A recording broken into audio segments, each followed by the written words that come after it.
Now I'm ready to come down and project everything on the balance sheet. And I think I should be in pretty good shape to solve for cash. So here we go with accounts receivable. We had no formula, we had no dictate. So we say that the level of AR is going to be 25% of the sales in 20x1. So I'm just going to, if you'll bear with me, I'm going to point up to this 110, and so that's my sales in 20x1 times 25%.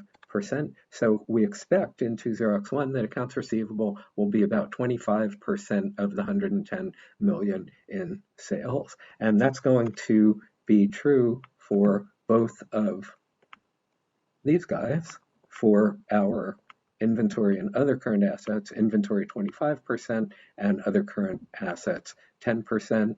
So if we go down here, we can subtotal our current assets for the year. Now, everything is growing with this firm, so we would expect the balance sheet to grow, so the current assets are growing, so that sort of makes sense, okay?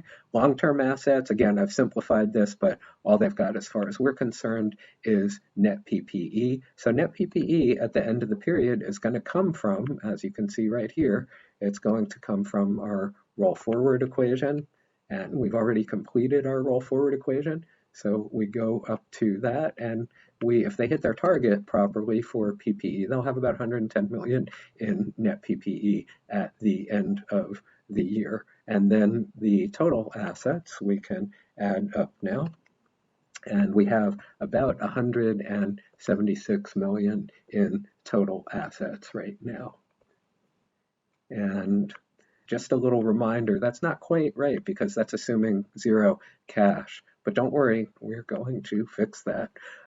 So let's see, with accounts payable, accrued liabilities, and other current liabilities, we have no dictates from the CFO or the board. We have no special formulas. So these guys are also going to be projected as a percent of sales. So I'll just go through and drop these in for us.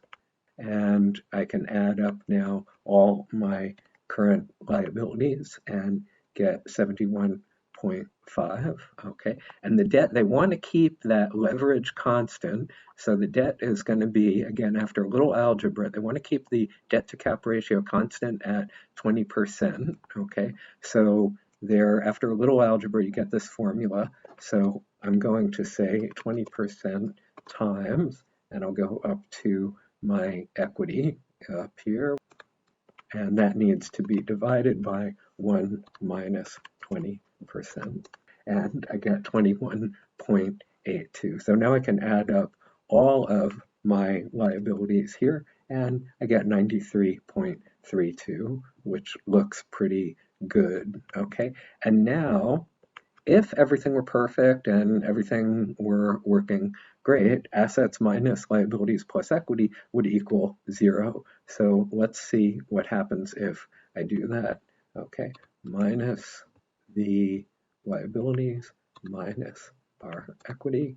Okay, and it doesn't equal 0. And the reason why is I haven't solved for the cash yet. So let me show you how this works. Okay, to solve for cash, use assets equals liabilities plus equity, okay, and then that leads us to cash plus all other assets equals liabilities plus equity, okay, and that leads us to cash is equal to liabilities plus equity minus all other assets. So let's see if we can figure that out here. Cash is going to be equal to liabilities is 93.32 plus equity 87.27 minus all other assets. So I do have up here all my assets totaled except with no cash. That adds up to 176, okay, minus 176. And if we work that out, we get 4.6, or if we want to add another significant figure. We got 4.59, and the reason it's not 4.58 is because of some rounding error, which again on the final I will make sure does not choke you in any way. Okay, so that's it. So if we put in our 4.58 for cash, we've got here, and now I'll subtotal that to 57, and now it's true, it's really true that assets equal liabilities plus equity. So I'm going to say here plus minus 0.01 due to rounding. Okay, so that's how it works. We might not always be solving for cash, but we're going to be solving for something like that. And the way we work it out is we just go through and we do our projections here, solving for everything else, and then we're just going to use an accounting rule or equation or whatever to solve for the one missing piece. All right, so that's it. These all look good to me. So now let's jump back to the slides here. So you can do the same thing for year 20x2 using 20x1 as your jump off point. So here's the completed stuff, the roll forward equation for PPE, the income statement. You do see the net income is increasing. That's great. We like to see that. And our equity is also increasing. That's good. We like to see that with this type of firm. And on the balance sheet, we see that everything is looking pretty good here. Like I said before, the equity is increasing, the total assets are increasing, and of course the total liabilities are increasing because everything's getting bigger. The balance sheet is getting bigger as the firm is getting bigger. And here I've just got some more quantities. I'll let you look these over, verified by hand, so you're welcome to look these over.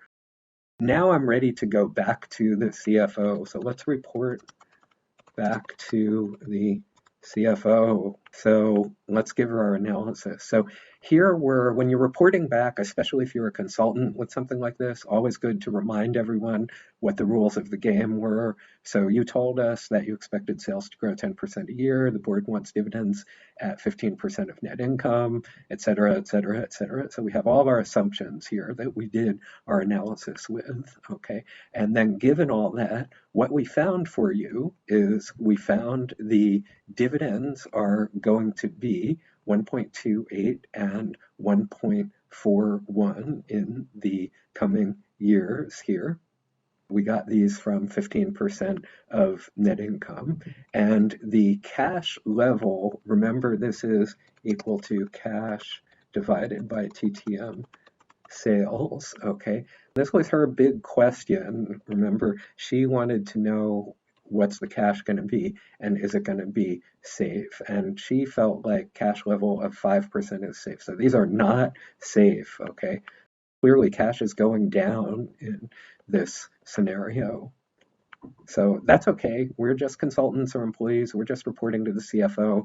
What to make out of that is beyond our pay grade. And she also wanted us to do a general ratio analysis. So here are the two historical years, and here's the ratio analysis based on the 2 years that we projected. And you can see everything looks pretty good. The profit margins stay high. COGS margin is, of course, staying the same because that's the way we modeled it. Same with the SGA margin, and interest margin goes down a little bit. If I had another significant figure here, you'd see this was still going down. Tax rate we modeled to stay the same. We did model the debt to cap to stay the same, so it's good that we verify that in the ratio analysis, and et cetera, et cetera. Everything looks pretty good except for this cash level. The cash is going down, and that's basically because we're getting a bunch of cash out the door to the shareholders. So all other things being equal, cash is going down. So that does make some sense. So what we conclude for the CFO is that the company can run profitably, that's for sure, and safely for the next 2 years as planned, except that we are going to break her safe cash level policy of cash level needs to be greater than or equal to 5%. So what could we do? Well, if we are a good employee that wants to be CFO ourselves someday, or if we are a consultant who wants to impress the heck out of this CFO and get more work out of this firm, we could make some recommendations about this safe cash level problem. My idea, my recommendation for them would be to take out a revolving loan to ensure a safe level of liquidity, i.e. cash that they can cough up when they need to. There are different ideas that some of you will have, which are probably fine. A revolving loan for a company is just like a credit card for us mere mortals, except that they get a book of checks, of blank checks, and they can write a check at any time they want. And when they write a check, it increases the loan balance that they owe the bank for that.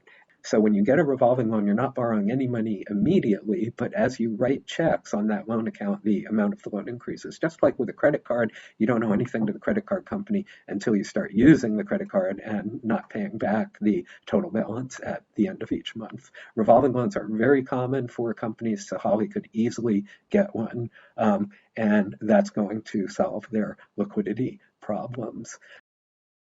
Okay, so that's it for ProForma projections. I hope you've seen in this chapter how enormously helpful they can be to help suss out what might happen to company X if it takes action Y. And also, I think you can see from this how easy it is to do these ProForma projections to get all the things that we need in more complicated situations to get our free cash flows. If we project our financial statements forward for a growing company, we get the net income, we get the depreciation, we can get the changes in working capital, we get the capex, and we get the changes in the debt, and then we can plug this in and get those free cash flows and evaluate the entity.